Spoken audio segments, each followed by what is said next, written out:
Makamu mwenyekiti wa Chama cha Demokrasia na Maendeleo Chadema, John Heche, ameiomba Mahakama Kuu ya Tanzania kuipa kipaumbele kesi inayomkabili mwenyekiti wa taifa wa chama hicho, Tundu Lissu, ili aweze kupata matibabu ya mara kwa mara kufuatia shambulio la risasi la mwaka 2017. Akizungumza nje ya mahakama jijini Dodoma, Heche alisema kuzuiliwa kwa Lissu kwa muda mrefu kumeathiri afya yake na kumzuia kupata matibabu muhimu. Alisisitiza kuwa ni hatari kwa mgombea wa nafasi ya juu wa chama kukosa huduma za afya na akaomba mahakama iharakishe usikilizwaji wa kesi hiyo. Kauli hiyo ilitolewa wakati wa mapumziko ya kesi ya marejeo kuhusu mgawanyo wa mali za chama iliyofunguliwa na Said Issa Mohamed na wenzake wawili. Shauri hilo limeendelea kuzua mvutano ndani ya Chadema. Wachambuzi wa siasa wanasema hatua ya Heche inaweza kusaidia kuimarisha mshikamano ndani ya chama, lakini pia mvutano unaoendelea unaweza kuathiri uimara wa upinzani nchini. Wadau wengi sasa wanaelekeza macho yao mahakamani kuona iwapo kesi hiyo itaharakishwa au itaendelea kwa utaratibu wa kawaida. Je, maoni yako ni yapi, mtazamaji wa Bahari TV, kuhusiana na taarifa hii?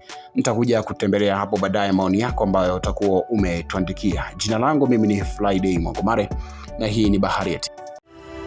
Asante kwa kuifuatilia Bahari TV. Usisahau kulike, kusubscribe, kucomment na kushare.